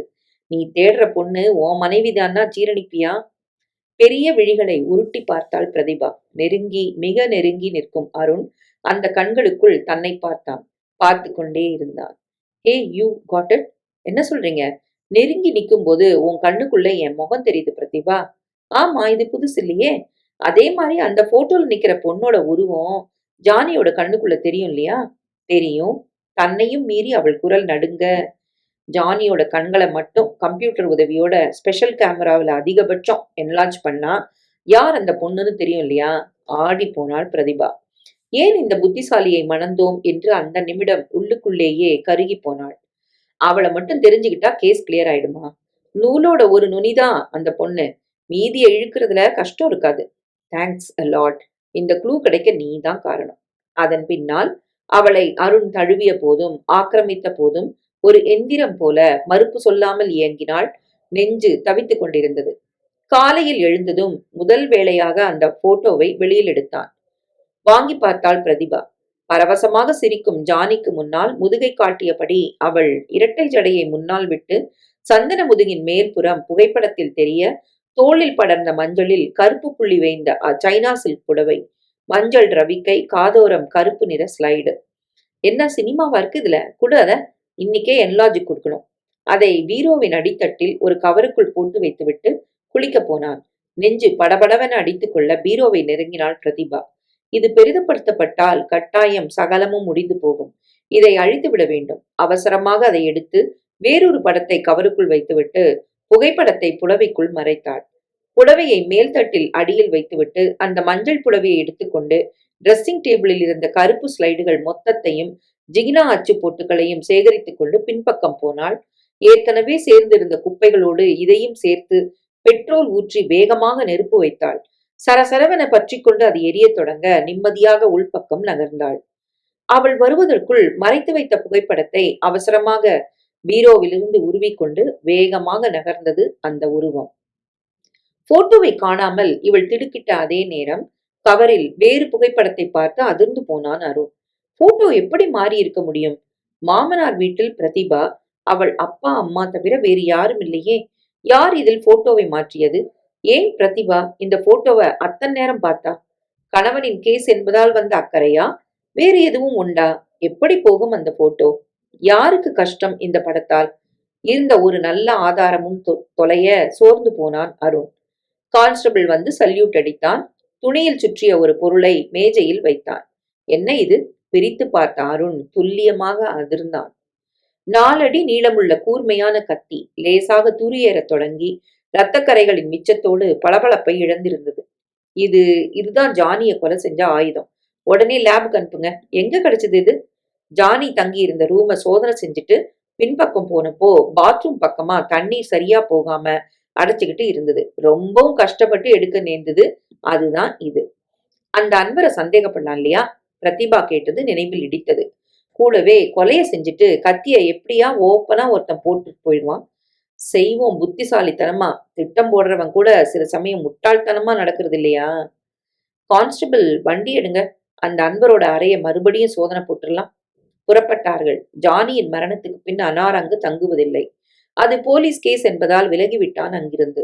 அருண் ஜீப்பில் புறப்பட்ட அதே நேரம் தெருமுனையில் ராஜ்தூத்தை நிறுத்திவிட்டு பிரதிபாவின் வீட்டை பார்த்து நடக்கத் தொடங்கினான் அனார். காலிங் பெல் அழுத்தியதும் பிரதிபாவே வந்து கதவை திறந்தாள். இவனை பார்த்ததும் கலவரமானாள். வீட்டுல யாரும் இல்லையே. கதவோரம் சாய்ந்து நின்று கொண்டான். அது தெரிஞ்சுதான் நீ வந்திருக்க. என்ன வேணும் உனக்கு? புதுசா கேக்குறியே. நம்ம பந்தம் நிர்பந்தம் உண்டாக்கன்னு ஆர்டிஓ ஆபீஸ்ல போய் டாக்ஸ் கட்டணும். இன்னும் ஏகப்பட்ட செலவுகள் இருக்கு. 4000 ரூபாய் போதும். மிச்சத்தை அடுத்த மாசம் வந்து வாங்கிக்கிறேன். ஒண்ணு செய்ய, சம்பளம் மாதிரி ஒவ்வொரு 1ஆம் தேதியும் ஒரு தொகை நிர்ணயம் பண்ணி தந்துல. உனக்கும் வசதியா இருக்கும். என்கிட்ட பணம் இல்ல. நகையா கொடுத்தாலும் பாதகம் இல்ல. அது என்ன ரெட்டை வள செயினா? எத்தனை சவரன்? பாவி, அந்த செயின் கழுத்துல இல்லாதத இது வரைக்கும் யாருமே கவனிக்கல. இது இல்லைன்னா உடனே பளிச்சுன்னு தெரியும். போயிருங்க இருந்து. சரி, ஒண்ணு செய்ய, 2 வளையல கழட்டு. இதே மாடல்ல அடுத்த முறை வரும்போது நானே கவரிங் வளையல் வாங்கிட்டு வரேன். சரிதானே? மௌனமாக இருந்தாள். அருண் எந்த ஸ்டேஷன்ல இருக்கார் இப்போ? F2லயா? என்ன நம்பர் அதுக்கு? சுவாதீனமாக டெலிபோனை அவன் நெருங்க அலறி விட்டாள். சரையலென வளையல்களை கழற்றி அவன் முன் நீட்டினாள். உன் காலை பிடிச்சு கேட்டுக்கிறேன். தயவு செஞ்சு என்னை தொந்தரவு பண்ணாத. போயிருங்க இருந்து. சரி, ஒண்ணு செய்யலாமா? என்ன? சரியா 1 மாசம் அவகாசம் தரேன். 2 லட்சம் ரூபாய் தந்துரு. நிரந்தரமா விலகிடுறேன். 2 லட்சமா? ஏன் வாயை பிளக்குற? ஜானி வாயை பிளந்ததுக்கு முக்கிய காரணம் உன் காதல் தான். அது அருணுக்கு தெரிஞ்சா அதை விடவா 2 லட்சம் பெருசு? அடுத்த மாசம் 5ஆம் தேதி வருவேன். பணத்தோட தயாராயிரு. கவரிங் வளையல பையன்கிட்ட கொடுத்து அனுப்புறேன். வரட்டுமா? அவன் வாசலை நெருங்கியதும் அதிர்ந்தான். அப்போதுதான் உள்ளே நுழைந்து கொண்டிருந்தான் அருண். உங்களை பார்க்கத்தான் வந்தேன் இன்ஸ்பெக்டர். அனார் அவசரமாக சொன்னான். நானும் உங்களைத்தான் தேடிட்டு வந்தேன். என்னையா? எஸ். ஜானிய கொலை செய்ய உபயோகிச்ச கத்தி உங்க பாத்ரூம்ல கிடைச்சிருக்கு. லேப்ல அந்த கத்தி தான் ஜானியோட மரணத்துக்கு காரணம் நிரூபணமாயிருக்கு. ஜானியோட நெருங்கி பழகின நபர் நீங்க மட்டும்தான். ஒரே ரூம்ல வாசம். சந்தேகத்தின் பேர்ல உங்களை நான் கைது செய்யறேன். இன்ஸ்பெக்டர், இது அக்கிரமம். அவனோட காதலிய நீங்க இன்னும் கண்டுபிடிக்கலையே. அது எங்களுக்கு தெரியும். It's none of your business. உங்களை கஸ்டடியில கொண்டு வரேன். மேஜிஸ்ட்ரேட் முன்னால ஆஜர்படுத்த போறேன். வெளியில எங்க காப்ஸ் நிக்கிறான். ஒரு நொடியில நான் வரேன். அவன் உள்ளே போனதும், பிரதிபா, உங்களுக்கு அதிர்ஷ்டம் இல்ல. காட்டி கொடுக்க வேண்டிய நேரம் வந்தாச்சு. அவள் அவசரமாக அருகில் வந்தாள். சுற்றிலும் பார்த்துவிட்டு குரலை தழைத்து கொண்டாள்.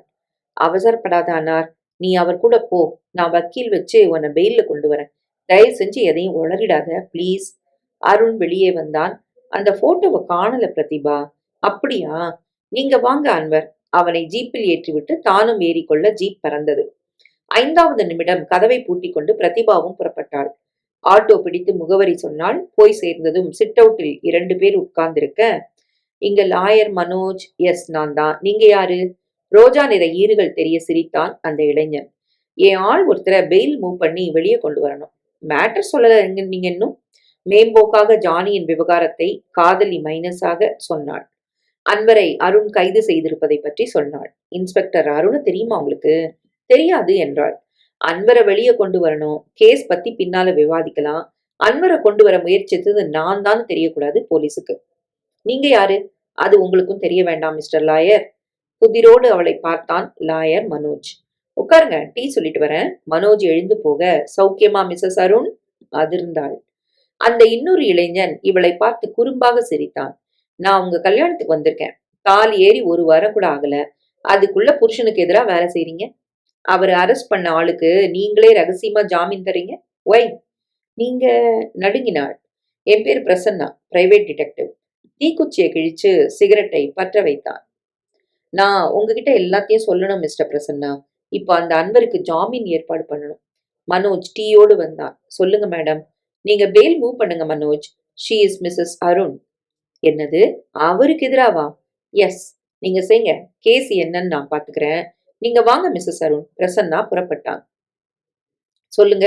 எல்லாத்தையும் ஒண்ணு கூட மறைக்காம நீங்க சொன்னா நான் உதவலாம். அருண் என்னோட சிநேகிதர். அவரோட மனைவின்னு இதை நான் செய்யறேன். என்னை பத்தி கேள்விப்பட்டதில்லையா நீங்க? இல்ல. கடுக்கென்று சிரித்தாள் லதா. ஏன் சிரிக்கிற இப்போ? உங்க மூக்க காணலையே பாஸ், எங்க போச்சு? சும்மா இரு லதா. சொல்லுங்க மிஸ்ஸஸ் அருண், சொல்லத் தொடங்கினாள். ஜானிய சத்யம் தியேட்டர் வாசலில் சந்தித்த நிமிடம் முதல் போன நிமிடம் வரை மூச்சு விடாமல் சொல்லி முடித்தாள். நிறைய தப்பு பண்ணிருக்கிறீங்க பிரதிபா. பிளாக்மெயில் பண்ற ஒரு அயோக்கியனை பாலூட்டி வளர்க்கலாமா? எத்தனை தந்தாலும் அவன் திருப்திப்பட மாட்டான்னு தெரியாதா? இதை விட அருண் கிட்ட உங்க பழைய வாழ்க்கையை நீங்க சொல்லியிருக்கலாம். கல்யாணம் முடிஞ்சு கொஞ்ச நாள்ல நானும் சொல்லத்தான் ஆசைப்பட்டேன். ஆனா ஜானியோட கொலை பிரச்சனைய திசை திருப்பி இருக்கு. பிரச்சனையில அடிபடுற அந்த பொண்ணு நான் தான்னு தெரிஞ்சா அருண் என்னை ஒப்புக்குவாரா? இப்ப மட்டும் தெரியாமல போயிடும். தெரியாம நீங்க தான் காப்பாத்தணும் பிரசன்னா. லுக் பிரதிபா, உங்கள மாதிரி முட்டாள்தனமாலாம் நான் செயல்பட முடியாது. சொல்லிட்டீங்கல்ல, நிம்மதியா போங்க. இனிமே அவன் வந்தா பிரச்சனை இருக்காது. அவனோட பிடிமானம் உங்க கையில இருக்கு. இப்போ லாயர் ஒதுங்கிட்டா அவன் பொழப்பு நாரும். அப்படியே மிரட்டினா என்கிட்ட சொல்லுங்க, நான் கவனிச்சுக்கிறேன். நன்றி சொல்லிவிட்டு அவள் புறப்பட்டாள். என்ன பாஸ், புது கேஸா? அந்த அன்பர் தான் கொலை செஞ்சிருப்பானா? வாய்ப்புகள் அதிகம் இருக்கு. ஆனாலும் பார்த்த பின்னாலதான் தீர்மானிக்க முடியும். உடனே ஜிப்பாவை மாட்டிக்கொண்டு யமகாவை உதைத்தான். F2வில் அருண் இருந்தான். Good evening Arun. Hello Prasanna, என்ன இந்த பக்கம்? சும்மாதான். கல்யாணம் முடிஞ்சு இப்படியா உடனே டியூட்டிக்கு வர்றது? வீட்டுல கோச்சுக்க மாட்டாங்க? கஷ்டம்தான், என்ன செய்யலாம். கேஸ் ஒண்ணு மண்டைய குடையுதே. லாயர் மனோஜ் வந்து அந்த அன்பரை பெயில் எடுத்தாச்சா? அது எப்படி உங்களுக்கு உடனே மூக்குல வேர்க்குது? பதில் சொல்லாமல் சிரித்த பிரசன்னா, FIR நான் பார்க்கலாமா? டிஎஸ்பி ராமோட வலது கையாச்சே நீங்க, முடியாதுன்னு சொல்ல முடியுமா? பாருங்க, கேஸ் ஃபைல நகர்த்திட்டு சிகரெட்டை பற்ற வைத்தான் அருண். பிரசன்னா பார்க்கும் நேரத்தில் சந்தேகமே இல்லாம அந்த அன்பர் தான் அக்யூஸ்ட். எதுக்காக லாயர் மனோஜ் இதுல வராரு? யாரு பின்னணியில இருக்காங்க இதுல? கத்தி ரூம்ல கிடைச்சிருக்கு. உடனே இருந்தது அன்வர் தான். அந்த பொண்ணு கிடைச்சிட்டா விடுபட்ட எல்லா உண்மைகளும் தெரியும். ஒருவேளை அவளை கடத்தி வச்சிருக்கானா இந்த அன்பர்? நான் புறப்படட்டுமா மாப்ள? சற்று தள்ளி உட்கார்ந்திருந்த மனிதர் மெல்ல எழ அப்போதுதான் அவரை கவனித்தான் Prasanna. Mister Thanigachalam, my father in law. Arun அறிமுகப்படுத்த அவர் வணங்கிவிட்டு வெளியேறினார். காரிடாரில் நின்று ஒரு சிட்டிகை பொடியை சர்ரென்று இழுத்துவிட்டு பெரிதாக ஒரு தும்மலை கொடுத்து வெளியே போனார். என்ன செய்யறார் இவரு? வில்லி தாம்சன்ல சீனியர் அக்கௌண்டண்டா இருக்காரு. இந்த பக்கமா வந்தா இங்க நுழையாம போக மாட்டாரு. சரி, நானும் புறப்படுறேன் அருண். துப்பறிய போறீங்களா? நம்ம விஷயமெல்லாம் கான்பிடென்ஷியல். வரட்டுமா? ஸ்டேஷன் கேட்டுக்கு வந்தபோது ஒரு சிறு பையன் ஓடி வந்து நின்றான். நீங்க தான் பிரசன்னாவா? ஆமாம் என்ற வார்த்தை முடியும் முன்னால் ஒரு கடிதத்தை கீழே போட்டுவிட்டு மின்னல் வினாடியில் காணாமல் போனான். பிரித்தான் பிரசன்னா. ஜானி கொலை சம்பந்தமாக ஒரு முக்கிய ஆதாரம் ஆல்பர்ட் தியேட்டருக்கு பின்னால் கிடைக்கும். அங்குள்ள சம்சயா ஆர்கேடுக்கு அருகில் வாருங்கள். மாலை 7 மணிக்கு. யார் அது தகவல் தரது? இங்க நான் வந்திருக்கிறது யாருக்கு தெரியும்? வெளியே வந்தபோது கென்னத் மெயினுக்கு பக்கத்தில் ஒரு டைப்ரைட்டிங் இன்ஸ்டிடியூட் இருக்க அதற்குள் நுழைந்தான். கடிதத்தை காட்டி கேட்டான். அங்குள்ள நபர் ஏதோ பதில் சொல்ல நன்றி சொல்லி வெளியே வந்தான். நேரம் காலை 11 மணி. நேராக ஜானியின் அறைக்கு புறப்பட்டான். மாலை வரப்போகும் அபாயம் தெரியாமல். உள்ளே நுழைந்து கொண்டிருந்தான் அன்பர். இறுகி போன முகத்தோடு அவனை பார்த்தாள் பிரதிபா. உன்னை நான் காப்பாத்த எவ்வளவு ரிஸ்க் எடுத்தேன் தெரியுமா? வாக்கியத்தை மாத்து. காப்பாத்தல, ஜாமீன்ல வெளியில கொண்டு வந்திருக்க. எப்படியோ, இனிமே என்ன தொல்லை பண்ணாத. அது எப்படி முடியும்? கேஸ் நடத்த பணம் வேணும். அதெல்லாம் யார் தருது? விளையாடாதானா? நான் லாயர் கிட்ட சொன்னா உன் நிலைமை மோசமாகும். மிரட்ரியா? என்னை காப்பாத்திக்க எனக்கு தெரியும். எவ்வளவு வச்சிருக்க கையில? நிறுத்து. என் கணவர்கிட்ட போய் சொல்லு. என்ன ஆதாரம் உன் குற்றச்சாட்டுகளுக்கு? அவர் மேல நீ வச்ச பகை காரணமா என் மேல பழி சுமத்துறதா நான் சொல்ல முடியும். போய் சொல்லு. அடியே ராசாத்தி, அத்தனை இழிச்சவாயம் இல்லடி நானு. நீயும் ஜானியும் இருக்கிற ஒரு போட்டோவும் 2 முக்கிய லெட்டர்களும் என்கிட்ட இருக்கு. அந்த உன் இமைகள் என்கிட்ட தான் இருக்கு. போட்டுமா உன் புருஷன்கிட்ட? நாளைக்கு வா, நீ கேட்ட பணத்தை நான் தரேன். இப்ப என்கிட்ட இல்ல. Okay okay. விலகி வெளியேறினார். தபாலில் அவசரம் என்று சிகப்பில் அடிக்கோடிட்டிருந்த கடிதத்தை பிரித்தான் அருண். தமிழில் டைப் செய்யப்பட்ட கடிதம். அந்த ஜானியின் காதலி கடத்தப்பட்டிருக்கிறாள். கடத்தி ரகசியமாக வைத்திருப்பவன் அன்வர். கொலை செய்தவனும் அவன்தான். இடம் ஸ்பர்டாங்க் சாலையில் RTO அலுவலகம் பக்கத்தில் ஏதோ நீல டிஸ்டம்பர் அடித்த கட்டிடம் என்று தகவல். ஆராயவும். விருட்டென்று எழுந்தான் அருண். சடுதியில் புல்லட் பாந்தியன் சாலையை தேய்த்து கொண்டு முன்னேறியது. படபடவென RTO அலுவலகத்தை அடைந்து நிறுத்தினான். பக்கவாட்டில் நீல டிஸ்டம்பர் கட்டிடம். கீழே மளிகை கடை. மேலே பூட்டு தொங்கியது. மேலே ஏறி போனான் அருண். பெரிய திண்டுக்கல் இரும்பு பூட்டு. தகவல் பொய்யா? அத்தனை ஜன்னல்களும் சாத்தியிருக்க மெலிதாக ஒரு முனகல் ஒலி கேட்டது. காதை தீட்டிக் கொண்டான் அருண். உள்ளே இருந்துதான் வருகிறது. உடனே மளிகை கடையிலிருந்து போலீஸ் ஸ்டேஷனுக்கு போன் செய்து தகவல் சொல்லிவிட்டு காத்திருந்தான். இப்போது முலகல் நின்றிருந்தது. அரை மணி நேரத்தில் ஜீப் வர பூட்டு உடைக்கப்பட்டு உள்ளே போன அருண் அதிர்ந்தான். ஒரு பெண் உயிரை விட்டிருந்தாள். புகைப்படத்தில் இருந்த மஞ்சள் புடவை ரவிக்கை அணிந்து இரட்டை ஜடை போட்டு காதோறும் ஸ்லைடு குத்தி அச்சு போட்டு ஜிகினாவில் மின்ன இறந்திருந்தாள். பாடியை மார்ச்சுவரிக்கு கொண்டு போங்க. கழுத்தை நெரிச்சு கொலை நடந்திருக்கு. இந்த ரூம் போலீஸ் கஸ்டடியில் இருக்கட்டும். வெளியே வந்தான். Case is over. கொலை நடந்த இடத்துல இதே ஜிகினா போட்டும் ஹேர்பின்னும் இருந்திருக்கு. போட்டோல இதே மஞ்சள் சாரி. 2 கொலைகளையும் அன்பர் தான் செஞ்சிருக்கான். அதை செஞ்சப்போ இவர் பார்த்ததுனால பெயில்ல வந்து இவளையும் தீர்த்து கட்டிட்டான். உடனே அரெஸ்ட் பண்ணுங்க. No bail hereafter. உத்தரவுகளை பிறப்பித்து விட்டு நேரே வீட்டுக்கு போனான். கலவரமாக நின்றிருந்தாள் பிரதிபா. Case over Prathi. ஜானியோட காதலிய கண்டுபிடிச்சாச்சு. அவளையும் கடத்திட்டு போய் இந்த அன்பர் தான் கொலை பண்ணிருக்கான். அதே மஞ்சள் சாரி. ஆடி போனாள் பிரதிபா. இது எப்படி சாத்தியம்? நாளைக்கு கோர்ட்ல கேஸ்ன்னு வந்தா அன்பர் நம்மளே இழுப்பானே. கேஸ் எப்படியோ திசை திரும்பிட்டுது. நாமும் நாடகம் ஆடினாதான் பழைக்க முடியும். சட்டுன்னு அழுதாள். ஏன் பிரதி அழற? என்ன மன்னிச்சிருங்க. அந்த அன்பர் அடிக்கடி இங்க வரான். எதுக்கு? அந்த போட்டோவை கூட அவன் தான் எடுத்துட்டு போனான். நம்ம குடும்ப மானத்தையே சந்தி சிரிக்க வைப்பேன்னு சவால் விட்டுட்டு போயிருக்கிறான். நீங்க கேஸ்ல இருந்து விலகலன்னா என்ன கூட கோர்ட்டுக்கு இழுப்பானா. பயமா இருக்குங்க எனக்கு. பலமாக அவள் அழத் தொடங்க, கவலைப்படாத, அவன் கதை முடிஞ்சாச்சு. சொல்லும் போது டெலிபோன் ஒலித்தது. அவசரமாக போய் எடுத்தான் அருண். எதிர்முனை பேச பேச முகம் மாறிக்கொண்டே வந்து பட்டன ரிசீவரை சாத்தினான். மணி 7 அடிக்க யமஹாவை ஸ்டாண்ட் போட்டுவிட்டு கீழே இறங்கினான் பிரசன்னா. ஆல்பர்ட் தியேட்டர் வாசல் டிக்கெட்டுகளை துப்பிவிட்டு ஓய்ந்து தூங்க தொடங்கியிருந்தது. அதன் இடது பக்க சந்தில் மெல்ல நடந்தான். 4-5 நிமிடங்கள் நடந்து வெளிப்பட்ட போது சரேலென ஒரு மைதானம் போல விரிந்தது. தூரத்தில் நியான் விளக்குகள் ஆங்கிலத்தில் சம்சயா ஆர்கேட் என்றது. ஒரு ஷாப்பிங் காம்ப்ளெக்ஸ் போல பல வண்ண விளக்குகளை அடைந்து மினுமினுத்தது. அருகில் நெருங்கி படிக்கட்டுகள் மேலே போகும் பகுதியில் நின்று கொண்டு ஒரு சிகரெட்டை எடுத்தான். பற்ற வைத்துக் கொண்டு சுற்றிலும் ஒரு முறை பார்த்தான். இவனையே பார்த்து கொண்டிருந்த ஒருவன் மெல்ல அருகில் நெருங்கி சன்னமான குரலில், நீங்க தானே அந்த பிரசன்னா? 2வது மாடியில வலது பக்க மூலையில சலூன் இருக்கும். அப்பல்லோன்னு நியான் சொல்லும். அதுக்குள்ள நுழைஞ்சு யாரையும் கேட்காம நேரா உள்ள போங்க. கோடியில இருக்கிற கதவு திறந்து உள்ள நுழைஞ்சா போதும். யார் அங்க இருக்கிறது? இதுக்கு மேல நான் சொல்லக்கூடாது. அவன் மாயமாய் மறைந்தான். பிரசன்னா அப்பல்லோவை அடைந்து உள்ளே நுழைந்தான். 7-8 நாற்காலி போட்டு நீண்ட காரிடார் போன்ற அமைப்பில் முடித்திருத்தும் வேலை நடந்து கொண்டிருக்க நேராக நடந்தான். கோடியில் இருக்கும் தள்ளு கதவு போன்ற அமைப்பொன்று அசைய திறந்து கொண்டு உள்ளே நுழைந்தான். அது ஒரு சின்ன அறை. அங்கு யாரும் இல்லாமல் சலூன் நாற்காலி ஒன்று நடுவில் அசைந்து அந்த இடம் அமைதி காக்க சற்று இருட்டாகவும் இருந்தது. சுவரில் இருந்த ஷெல்ஃபுக்கு பக்கத்தில் 4-5 படிகள் மேல் நோக்கி போக தொடரலாமா என்று யோசித்தான் பிரசன்னா. உள்ளே எச்சரிக்கை மணி ஒலித்தாலும் அதை அலட்சியம் செய்துவிட்டு நடந்தான். அந்த படிக்கட்டுகளில் முடிவில் கதவொன்று இருக்க இழுத்து திறந்ததுதான் தாமதம். ஸ்டீர் என முஷ்டி ஒன்று மின்னல் வேகத்தில் முகத்தை தாண்டி மீள கையொன்று சரேல் என பிரசன்னாவை இழுத்து உள்ளே எறிந்தது. பட்டென கதவு சாத்திக் கொள்வது தெரிந்தது. இழுத்த வேகத்தில் குப்புற விழுந்த பிரசன்னா அப்படியே படுத்து கிடந்தான். செவிகள் கூர்மையாகி வரும் ஒலிகளை கிரகித்துக் கொள்ள தொடங்கினார். ஆணி பதித்த பூட்ஸ் கால்கள் சரக் சரக் என்று அருகில் நெருங்க தலையை மட்டும் உயர்த்தி பார்த்தான்.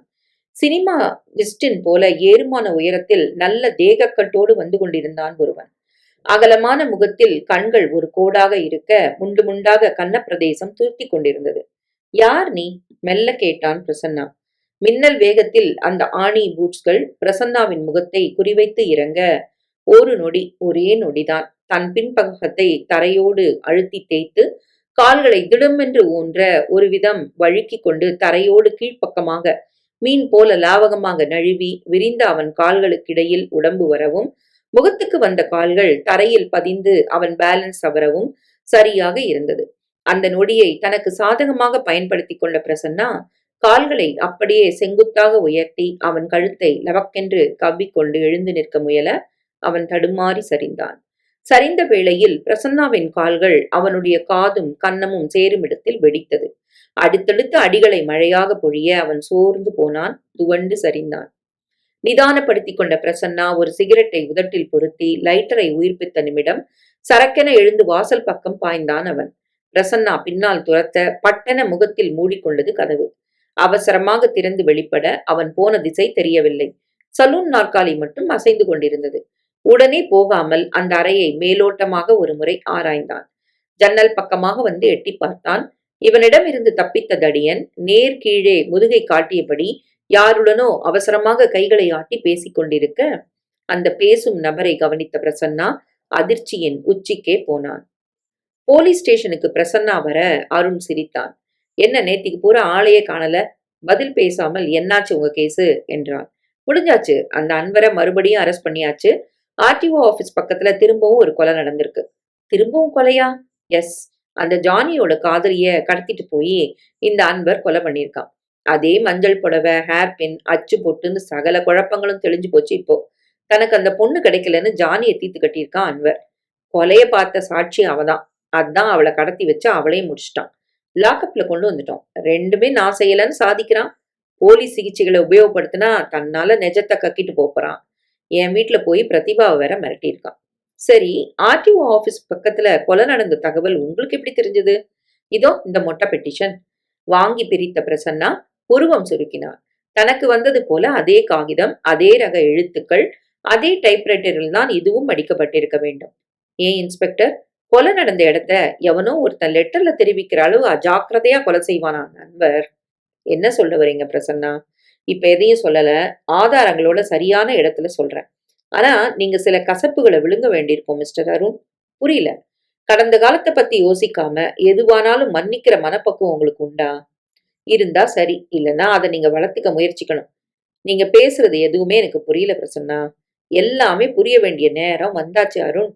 எனக்கு நிறைய வேலை இருக்கு. பட் ஒரு ரிக்வெஸ்ட், நிஜத்தை வரவழைக்கிற பேர் வழின்னு அந்த அன்பரை எந்த சித்திரவதையும் செய்யாதீங்க. நான் சொல்றதுல ஏதாவது ஒரு காரணம் இருக்கும். அருண் குழப்பத்தோடு விழிக்க வெளியே வந்தான் பிரசன்னா. நேராக அந்த டைப்பிங் இன்ஸ்டிடியூட் போய் ஏதோ சொன்னான். அங்கிருந்த பையனிடம் ஒரு 10 ரூபாய் தாளை அழுத்தினான். மளமளவென ஏதோ டிக்டேட் செய்ய அதை அவர்கள் அடித்து தந்தார்கள். கையில் வாங்கி கொண்டு நேராக புறப்பட்டான். யமஹாவை உதைத்தான். என்ன பாஸ், அன்வர்னு டிசைட் பண்ணிட்டாங்க போல இருக்கு. கேஸ் இன்னும் முடியல. அது எனக்கும் தெரியும். கோர்ட் ப்ரொசீடிங் இருக்கே. நான் அதை சொல்லல. வர வர புரியாம பேச தொடங்கிட்டீங்க. நீங்க இனிமே எலெக்ஷன்ல நிக்கலாம். பி சீரியஸ் லதா, புறப்பட உடனே. எங்க பாஸ்? வில்லி தாம்சன் கம்பெனிக்கு. அந்த வில்லி தாம்சன் கம்பெனி 3 அடுக்கு மாடிகளை பெற்று நிறுத்தி வைக்கப்பட்டிருந்த ஒரு கான்கிரீட் சாக்லேட்டாக உயர்ந்தது. ரிசப்ஷனில் உதடுகளை பெருமளவு லிப்ஸ்டிக் திண்டிருக்க கையில்லாத ரவிக்கையோடு பிரசன்னாவை காமம் சுட்டும் கண்களால் பார்த்து குட் மார்னிங் என்றாள் அவள். Varies accounts, second floor please. படிகளில் ஏற துவங்கினான் பிரசன்னா. அவ கண்ல கொள்ளி வைக்க. ஏன் உங்களை அவ அப்படி பாக்குறா? ஏதோ ஒரு ஆசைதான். ஒரு கோணத்துல பார்க்க ஜெயபிரதா மாதிரி இல்ல. இவ்வளோ சதப்பிடிப்பான கண்ணம் உள்ளவங்க அங்க ரொம்ப குஷிப்படுத்துவாங்கன்னு படிச்சேன் ஒரு புக்ல. அடுத்த வார்த்தை பேசினா படியிலிருந்து பிடிச்சு தள்ளிடுவேன். நீ என்ன மந்திரி குமாரி கதாநாயகியா? 2வது மாடி படிகளின் முடிவில் விஸ்தாரமாக தெரிந்தது. கதவோரம் உட்கார்ந்தவனை அணுகி, மிஸ்டர் தணிகாச்சலம் சீட்டுது. அவர் லீவ் சார். அது எனக்கு தெரியும் என்று மனதுக்குள் சொல்லிக் கொண்ட பிரசன்னா நேராக உள்ளே போனான். தனியாக ஒரு கேபின் அமைந்து வர்கீஸ் பினான்சியல் மேனேஜர் என்ற பித்தளை எழுத்துகள் மின்ன வெளியே நின்ற பியூனிடம் விசிட்டிங் கார்டு கொடுத்து காத்திருந்தான். உள்ள வர சொல்றாங்க சார். போனார்கள். குறுந்தாடி வைத்து லேசாக வழுக்கையை அடைந்திருந்த மனிதர் ஏசியின் உருமலில் சுடுசுடுப்பாக இருந்தார். மலையாள தமிழில் எந்த வேணும், வேகம் சொல்லுங்கோ. மிஸ்டர் தணிகாசலம், அவர் லீவு. வேற என்ன? அவசரப்பட வேண்டாம் மிஸ்டர் வர்கீஸ். நாங்க சீக்கிரம் சொல்லுங்க, என் சமயத்தை வேஸ்ட் பண்ண வேண்டாம். சட்டென ஐடென்டிட்டி கார்டை எடுத்து பிரசன்னா நீட்ட அதை பார்த்த அந்த வர்கீஸ் நடுங்கி போனான். எழுந்து நின்று நான் என்ன செய்யணும்? லதா சிரிப்பை அடக்க முடியாமல் முகத்தை வேறு புறம் திருப்பிக் கொண்டாள். மிஸ்டர் தணிகாச்சலத்தோட சீட்டை தரோவா செக் பண்ணணும். Please allow. Please do it. எங்க பியூன் அனுப்பணுமா? அவசியம் இல்ல. வா லதா. பிரசன்னா வெளியேற லதா தொடர்ந்தாள். டேபிள் முழுக்க பார்த்துவிட்டு மாற்றுச்சாவி போட்டு டிராவை திறந்தார்கள். முதலில் கண்ணில் பட்டது 2 பிரிக்கப்படாத சுபாரி பாக்கு பொட்டலங்கள். ஜானிக்கு ஏதாவது ரெகுலர் ஹேபிட் உண்டா மிஸ்ஸஸ் அருண்? உண்டு. எப்போ சுபாரி பாக்கு அவர் வாயில இருக்கும். அது இல்லாம அவரால முடியாது. டைரி ஒன்று அடியில் இருந்தது. ஜூன் 8ஆம் தேதிக்கு கீழ் நேப்பியர் பார்க் 7 மணி என்றிருந்தது. டைரியின் ஒவ்வொரு பக்கமாக புரட்ட சரக்கென அந்த புகைப்படம் நழுவி கீழே விழுந்தது. அதை எடுத்து பார்த்த பிரசன்னா உற்சாகமாக விசிலடிக்க தோன்றி கட்டுப்படுத்தினான். மேலும் குடைந்ததில் சொல்லும்படி எதுவும் இல்லை. வாலத்தா போலாம். இந்த போட்டோ யாரோடது பாஸ்? எதையும் இப்ப கேட்காத. மறுபடியும் உள்ளே போய் மிஸ்டர் வர்கீஸ் தணிகாச்சலம் நாளைக்கு வருவாரா? இன்னைக்கு மத்தியானமே கூட வரலாம். நாங்க வந்த விஷயத்த அவர்கிட்ட சொல்ல வேண்டாம். ப்ராப்ளம் உண்டோ? கலவரத்துடன் அவன் கேட்க சிரித்தபடி வெளியே வந்தான் பிரசன்னா. டைப் செய்து கொண்டு வந்த அந்த கடிதத்தை பார்வையில் படும்படி மேஜையின் மேல் வைத்துவிட்டு புறப்பட்டான். யமஹாவில் ஏறி உதைத்ததும் லதா பின்னால் தொற்றிக் கொண்டாள். எங்க போறோம் பாஸ்? பிரதிபா வேலை செஞ்ச ஆபீஸுக்கு. பிரதிபா வேலை செஞ்ச ஆபீஸ்? நான் தான் சொன்னேனே எதையும் இப்ப கேட்காதன்னு. தேனாம்பேட்டையில் இருந்த அந்த கம்ப்யூட்டர் சென்டரில் வண்டியை நிறுத்திவிட்டு உள்ளே போனார்கள். எம்டியை பார்க்கணும். அனுமதி கிடைத்து உள்ளே போனார்கள்.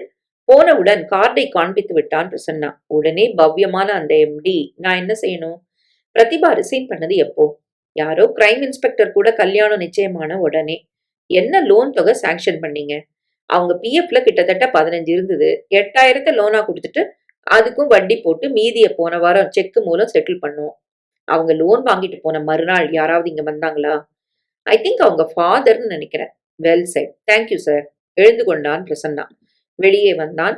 நடக்கிறது எதுவுமே சுத்தமா எனக்கு புரியல பாஸ். நல்லது, போட்டு குழப்பிக்காத. நாளைக்கு இந்த நேரத்துல தான் தானே தெரியும். இனிமே எங்க? ஸ்டேஷனுக்கு. ரயில்வே ஸ்டேஷனுக்கா? இல்ல, ஃபயர் ஸ்டேஷனுக்கு. பத்திக்கிட்டு எரியுது எனக்கு. அதை அணைக்க. சிரித்தார்கள். F2 போனதும் அருண் ஃபைலை பார்த்து கொண்டிருந்தான். சமீபத்துல ஸ்பர்டாங்க் ரோட்ல நடந்த அந்த கொலையில போட்டோக்கள் இருக்கு இல்லையா? ஒரு கவரை எடுத்து பிரசன்னாவிடம் தந்தான் அருண். பிணமான அந்த பெண் சரிந்து கிடக்க பல்வேறு கோணங்களில் புகைப்படங்கள்.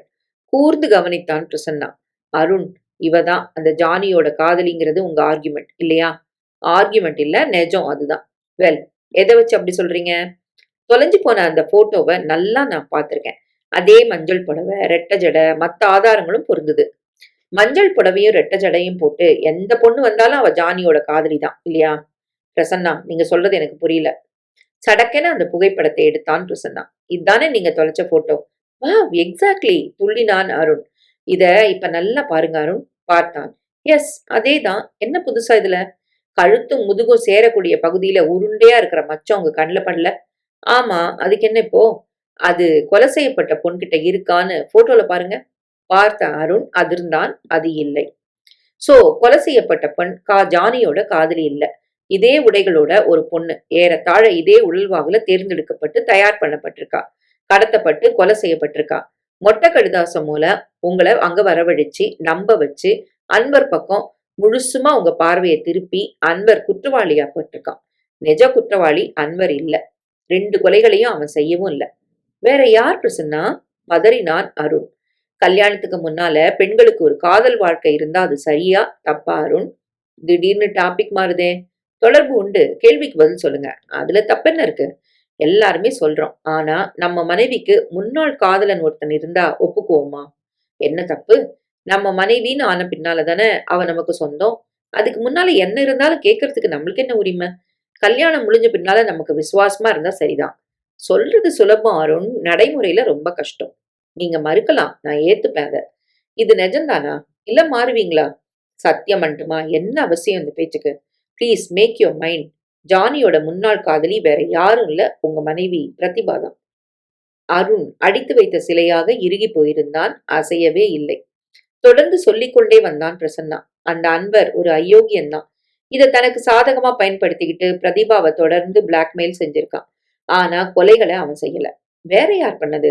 அருண் அவசரமாக கேட்க, பாதிக்கப்பட்ட இன்னொரு மனிதர். நாளைக்கு காலையில அதே நேப்பியர் பார்க் வாசல்ல காத்திருப்பாரு. வர சொல்லி அவருக்கு கடிதம் போயிருக்கு. யார் இது பிரசன்னா? ப்ளீஸ் அருண், ஒரு நாள் பொறுங்க. உங்க போலீஸ் காப்ஸ் 2 பேரோட நீங்களே அங்க வரப்போறீங்க. இப்பவே ஆள சொன்னா இன்னொரு அதிர்ச்சிக்கு நீங்க ஆளாக நேரும். வாலத்தா போலாம். அருண் குழப்பத்தோடு வெளியே வந்து புல்லட்டில் ஏறினார். Good morning mister Thanigachalam. குரல் கேட்டு திரும்பிய அந்த தணிகாச்சலம் பிரசன்னாவை பார்த்து திக்கென அதிர்ந்தார். நீங்க இங்க எப்படி? அதைத்தான் நானும் கேட்க வந்தேன். நண்பர் ஒருத்தரை பார்க்க வந்தேன். உன் முயற்சிகள் சிக்கலாகி வருது. அன்வரை தவிர்த்து கேஸ் வேற பக்கம் திரும்புது. விவரங்களை நாளை காலை 10 மணிக்கு நேப்பியர்ல பேசலாம், வந்துரு. இதுதானே உங்களுக்கு வந்த கடிதம்? இது எப்படி? அதை அனுப்புனதே நான் தான். இவ்ளோ புத்திசாலியான நீங்க ஏன் அந்த கடிதத்தை சரியா கவனிக்கல? என்ன கடிதம் மூலமா ஆல்பர்ட்டுக்கு பின்னால வரவழைச்சு ஆள் வச்சு அடிக்க நீங்க முயற்சி செஞ்சதும், தப்பிச்ச உங்க ஆளு கீழே நின்னு உங்க கூட பேசினதையும் நான் கவனிச்சத நீங்க கவனிக்கல. ஸ்பர்டாங்க் ரோட்ல பிணமா இருக்கிறதா அருணுக்கு ஒரு லெட்டர் வந்ததே, இந்த லெட்டரையும் நீங்க டைப் பண்ண அதே எக்மோர் டைப்பிங் சென்டர்ல தான் இதை நானும் டைப் பண்ணேன். ஏன் கவனிக்கல நீங்க? உங்க மகள் பிரதிபா கட்டி இருந்தது போலவே சாரி வாங்கி மத்த ட்ரெஸ்களையும் போட்டு அநியாயமா ஒரு பொண்ணை பலி கொடுத்து கேஸ திசை திருப்பினீங்களே, அது ஏன்? போட்டோ என்லார்ஜ் ஆனா பிரதிபாவோட உருவம் தெரியும்னு அதை களவாடினதும் நீங்க தான். அன்வர் பிரதிபாவை பணம் கேட்டு லெட்டர்களை கொடுத்த நிமிஷமே பிக்சர்ல நீங்க வந்தாச்சு. லெட்டர்களை காணாம ஆத்திரம் அடைஞ்ச ஜானி மறுபடியும் பிரதிபாவை மிரட்ட ஜானி ஆபீஸுக்கு வரவழைச்சிங்க. அவனோட பாக்கு பொட்டலம் உங்க டிரால இருக்கிறத உங்களால மறுக்க முடியாது. உங்களை சந்திச்ச ஜானிக்கு டீ ஆஃபர் பண்ணி அதுல ஸ்லோ ஸ்லீப்பிங் டேப்லெட் கலந்து அவனை வெளியே கொண்டு வந்தீங்க. நேப்பியர்ல பிரதிபா காத்திருப்பான்னு அவன் சொல்ல நேரம் கடத்துனீங்க. காத்திருந்த பிரதிபா அவன் வராமல் போக சில தடயங்களை விட்டுட்டு திரும்ப போயிருக்கா. 7 மணிக்கு நேப்பியர் போய் உட்கார்ந்ததும் ஜானி தன்னை மறந்து தூங்கி சாய காலையில வாங்கின கத்திய 4 முறை உபயோகப்படுத்தி ஜானிய முடிச்சிட்டீங்க. கத்தி வாங்கின பில்லு உங்க டிரால இருந்தது. ஜானி கிட்ட இருந்து சாவி கீழே விழ அதை எடுத்துட்டு நேரா அவனோட ரூமுக்கு போயிருக்கீங்க. திறந்து உள்ளே போய் பாத்ரூம்ல கத்திய போட்டுட்டு தண்ணி ஊத்திருக்கீங்க. அது டிரைனேஜ் ஹோல்ல சிக்கி இருக்கு. உங்க அனுமானம் ஜானி செத்து பழி அன்வர் மேல வந்தா 2 மாங்காய ஒரே சமயத்துல அடிச்சிடலாங்கிறதான். ஆனா போட்டோ விவகாரம் விஸ்வரூபம் எடுத்தப்போ அடுத்த கொலைக்கு தயாராக இருக்கீங்க. காலடி சத்தம் கேட்க திரும்பினார்கள். அருண் டியூட்டி ட்ரெஸ்ஸில் வந்துகிட்டு இருந்தான், கையில விலங்கோடு. தலையை தாழ்த்தி கொண்ட தணிகாசலம் கண்களில் கண்ணீரோடு அருணை பார்த்தார். அவன் முகம் உணர்ச்சி இல்லாமல் இறுகி கிடந்தது. சட்டென அவன் கைகளை பிடித்து கொண்டு அழத் தொடங்கினார். மாப்பிள, இத்தனை தப்புக்களை நான் செஞ்சது என் மக பிரதிபாவுக்காக தான். எங்க நிஜம் தெரிஞ்சா அவளை நீங்க ஒதுக்கிடுவீங்களோன்னு தான் தப்புக்கு மேல தப்பா செஞ்சுக்கிட்டே போனேன். தயவு செஞ்சு அவளை வெறுத்துறாதீங்க மாப்பிள. என் பொண்ணு குழந்தை, அவளுக்கு நீங்க தான் எல்லாமே. அவர் தோளை இதமாக தட்டி கொடுத்தான் அருண். அவரை பார்த்து சிநேகமாக சிரித்தான். ஒரு நிமிடம்தான். மறுநொடியே இறுகி போய் அவர் கையில் விலங்கை மாட்டினான். அந்த வினோத உணர்வுகளின் சங்கமத்தை தூரத்தில் நின்று கவனித்துக் கொண்டிருந்தான் பிரசன்னா.